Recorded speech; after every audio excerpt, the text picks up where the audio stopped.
Sharon Stone, she got the Stella della Mole prize at the Turin Film Festival, and she really didn't hold back when they started talking about American politics. We've got like excerpts from an article and even a proposed podcast script all about what she said. Really makes you think.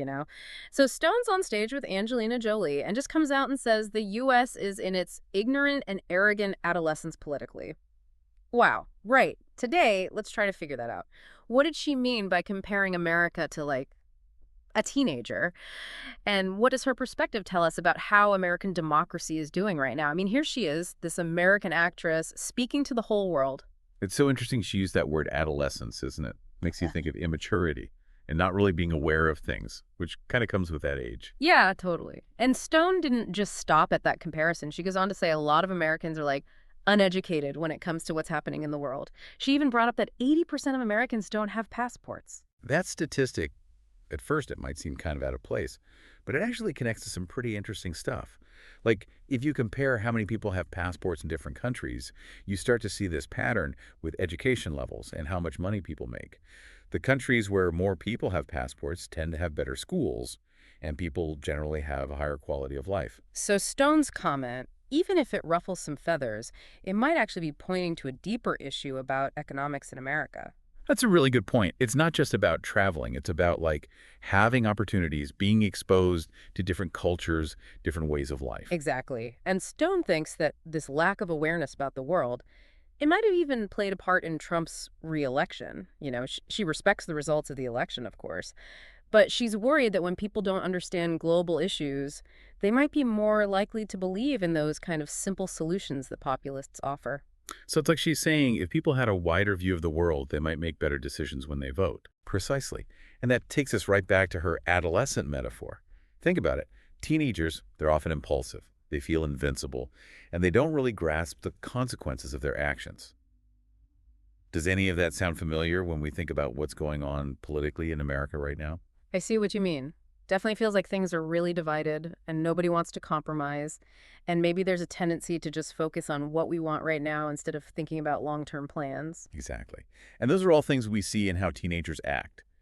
But the difference is, when a whole country acts out on the world stage, the consequences can be way more serious, right? Now, it's important to say that this whole adolescent phase isn't something only America goes through. Lots of countries throughout history have had times like this, with lots of political upheaval. Like the French Revolution, you could think of that as a really intense adolescent phase. So looking back, we can see these phases are messy, but they might be a necessary part of growing and changing as a country. That's really interesting. So if America is in this adolescent phase, what would a more grown-up America even look like on the world stage? Well, that's the million-dollar question, isn't it? It probably means having a stronger sense of responsibility for what happens in the world, being willing to work with other countries, and having a more nuanced understanding of these really complex issues. It makes you wonder, what would it take for America to get to that level of maturity? It's a complicated issue, no easy answers. Yeah. But one important thing Stone pointed out is how the media shapes what people think. She specifically asked if Kamala Harris really had a fair chance in the election, because she didn't get as much attention from the media as some of the other candidates did. That's a great point. Makes you think about the bigger question of how media coverage influences how we see politicians and how we end up voting. Exactly. And this is where things get really interesting, because it forces us to look at our own habits, how we consume media. Are we thinking critically about the information we're getting? Are we aware of our own biases and how those biases might be shaping how we see things? It's almost like we're all in this ocean of information, but we're not always sure which currents to trust. That's a great analogy. And it reminds us that Stone wasn't the only one at the film festival who was worried about the state of American media. Alec Baldwin, he was also in Turin, getting a Lifetime Achievement Award, and he had some pretty harsh criticism too. Yeah, Baldwin, he really let loose about what he thinks of the American media, right? He did. Basically, he said that news media are all about making money, and that's left this big empty space when it comes to covering the really important global stuff. He talked specifically about climate change and the war in Ukraine as examples. And that's where Stone and Baldwin agree, right? They both think Hollywood needs to step in and fill that gap. Exactly. They're saying film, especially documentaries, can offer a whole different way to see these complex issues, a way that traditional news might miss completely. It's interesting to think how storytelling, like through film can change how we understand these issues. Think of it this way. A really well-made film can grab you emotionally and intellectually, pull you into the story, let you experience the issue through the character's eyes. It's a powerful way to build empathy and understanding. So they're kind of saying Hollywood can make a difference, bring awareness, get those crucial conversations going. That's the idea. Yeah. It's not about replacing the news, but more like opening up a new path for exploring the world and the problems we face. You know, it's funny. A few years back, I saw this documentary about the refugee crisis in Europe, and it totally changed my perspective on the whole thing. It wasn't just statistics and news reports anymore. It was real people, their stories, real emotions. Perfect example of how film can bridge that gap between just knowing facts and really getting it. It makes these big, complicated issues human, makes them relatable, hits you harder. And it reminds us that even with all the political fighting and all the division, there's still, like, a human side to all of this. Absolutely. That's where the power of stories really comes through. It can connect us on a deeper level, make us more empathetic, make us think about things from different points of view. It's not going to solve everything, but it can be a powerful tool for getting people talking and understanding each other better. So we've covered a lot here. Sharon Stone's comparison of America to a teenager, what it means if people aren't aware of what's happening globally, and how film can help bridge that information gap. We have. And I think running through all of this is this one big question. Mm. If Stone's right about America being in its political adolescence, what can we do as individuals, as a society, to help it grow into something more mature and informed? That's a big question for sure. Where do we even start? I think it begins with a commitment to always be learning.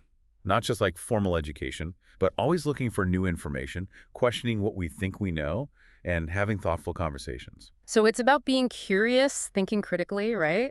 Not just accepting what we're told, but looking for different perspectives, digging a little deeper. Exactly. It's about knowing that we all have biases, and that being informed means challenging those biases, considering views that might be different from our own. And that's not easy, is it? Especially now when everything feels so divided. It's not. But it's crucial to remember that democracy needs dialogue, the back and forth of ideas, being willing to engage with people who see things differently. It's about finding common ground, even when we disagree. Right. Recognizing that we can learn from each other even if we don't agree on everything. Precisely. And that brings us back to the role of media and stories. It's about being smart about the information we consume, finding sources that give a balanced and nuanced view of complex issues. And it's about supporting the filmmakers and storytellers who are willing to tackle tough topics and get us thinking critically. So it's about using everything we have, news, documentaries, movies, to broaden how we understand the world and our place in it. Exactly. And it's about realizing that in the end, the future of American democracy depends on informed and engaged citizens. So, just like Sharon Stone's comments remind us, it's time to ask ourselves, are we ready to step up to the challenge? Wow, that's something to think about. Well, that brings us to the end of our deep dive today, but I hope the conversation keeps going beyond this. I agree. This is just the start. It's up to each of us to keep exploring these ideas, have meaningful conversations, and work towards a future where we're all more informed and enlightened. Thanks for joining us on this journey. We hope you've learned something new and maybe even feel a little more hopeful about the possibility of positive change. Lots to think about, huh, from those conversations in Turin. Seems like Sharon Stone and Alec Baldwin both have strong opinions about where America's at politically and the media's role in all of it. Definitely a wake-up call, I'd say. And I think what they said really underlines something important. If we want America to be more mature, more aware of the world, it all starts with each of us taking responsibility. That responsibility to, like, stay informed and engage with what's happening around us. But what does that actually look like day to day? Well, it's not just one thing. It could be as simple as trying to get your news from different sources, actively looking for viewpoints that challenge your own ideas. Kind of like breaking out of our own little bubbles. Exactly. It could also mean supporting programs that teach media literacy and critical thinking, giving younger generations the tools they need to navigate all the information out there. Because it's not just about taking in information, it's about learning how to analyze it, to tell what's real from what's fake, to recognize bias. And maybe even more importantly, understanding how our own biases affect how we see things. Absolutely. And I think that's where the arts, especially film, can make a real difference. Like Stone and Baldwin said, film can go beyond what traditional news can do. It can give us more nuanced perspectives, make complex issues more human, and inspire empathy and understanding. It's like realizing that each story, each film, gives us a different lens to view the world through. And the more lenses we use, the better we understand things. That's a great way to put it. It's about being curious, wanting to learn, and being open to engaging with the world, with all its complexities. To kind of go back to Stone's metaphor, it's about helping America grow up, become more aware, a future where knowledge, empathy, and a global perspective are guiding us. That's a powerful thought to leave us with. Well, that wraps up our deep dive for today. But hopefully, it's just the start of more conversations. I agree. It's up to each of us to keep thinking about these things, keep talking about them, and play our part in making the kind of future we want to see. Thanks for joining us on this journey. We hope this has given you some new insights and maybe even a renewed sense of hope that we can make things better.